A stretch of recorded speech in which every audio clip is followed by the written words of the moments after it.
Olá, galerinha do Neja 4, tudo bem? Bom, estou fazendo uma retrospectiva do material que eu postei para vocês, algumas aulas que talvez vocês ainda não tenham assistido ou tiveram alguma dúvida.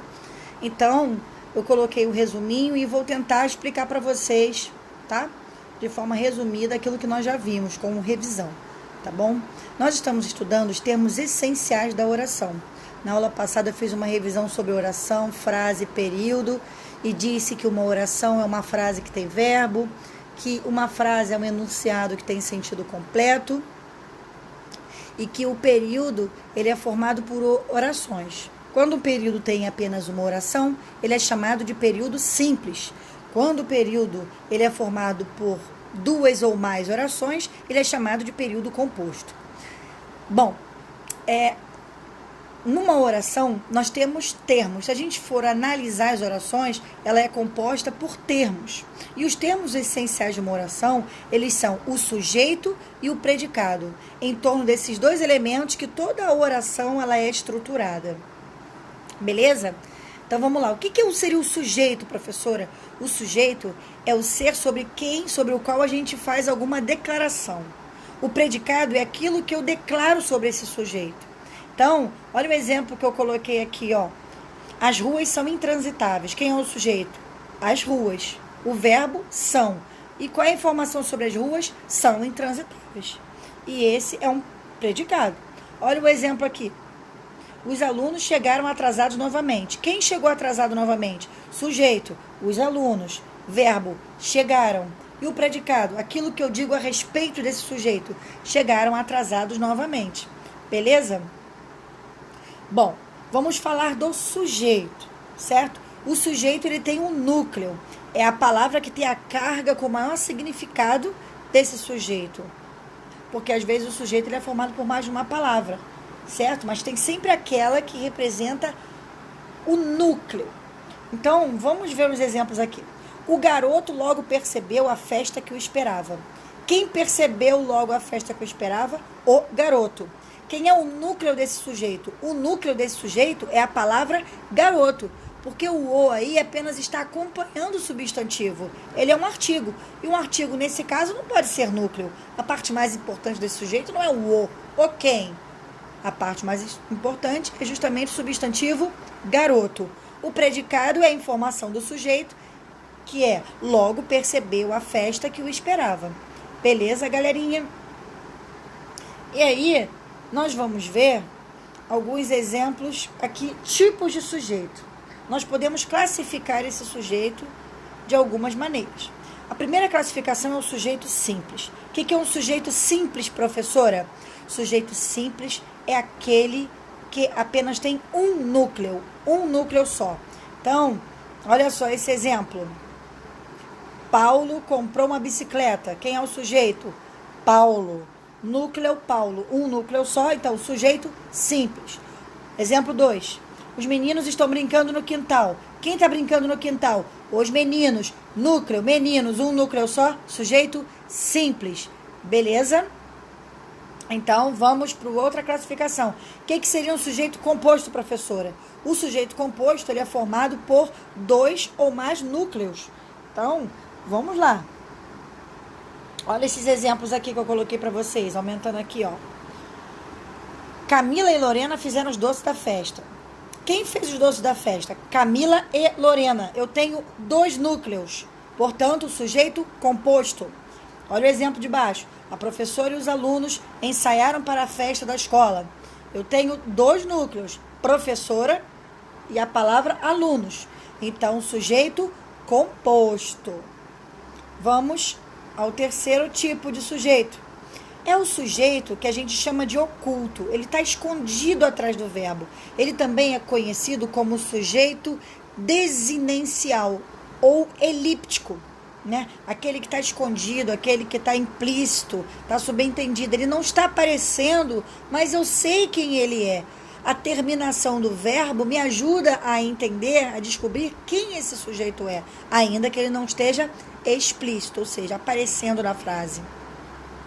Então, olha aqui, vamos ver os exemplos.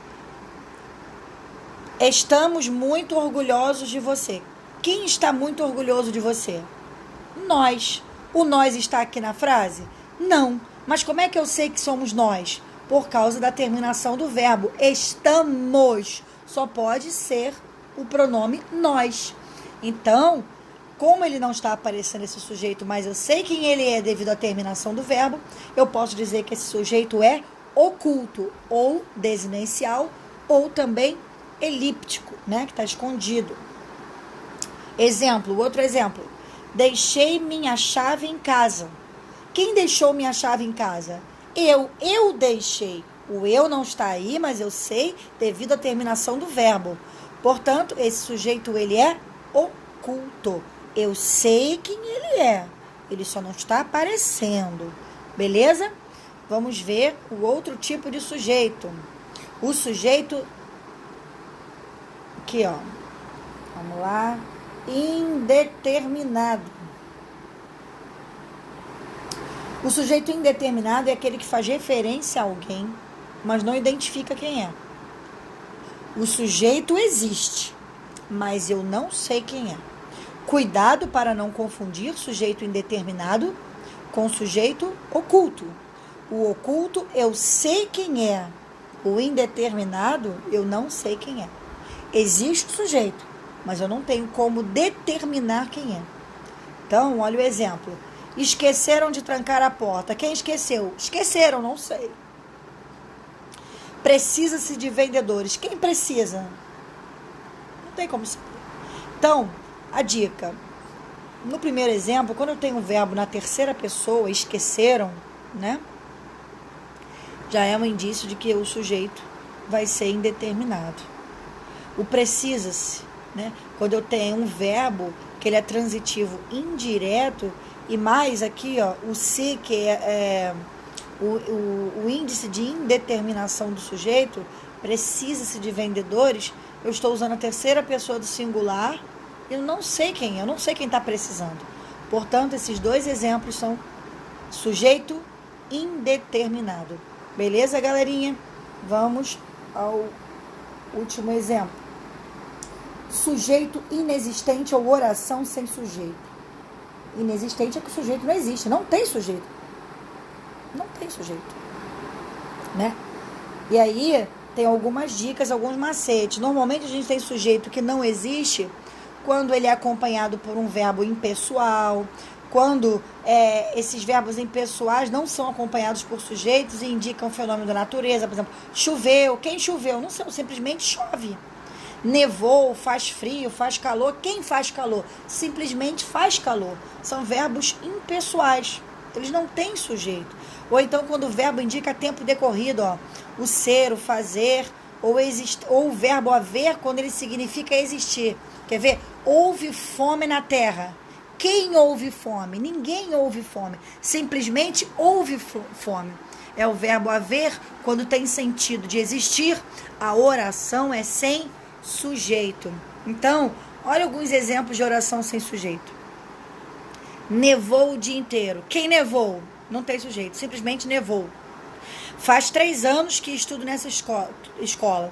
Quem faz 3 anos? Não tem, é tempo decorrido. O verbo fazer indicando tempo decorrido. Oração sem sujeito. Olha o terceiro exemplo. Há muita gente na praia. O verbo haver aí, galerinha, com o sentido de existir. Quem há muita gente? Simplesmente há. É o verbo haver e significando existir. Oração sem sujeito. Na minha família houve um caso perdido. Aí de novo.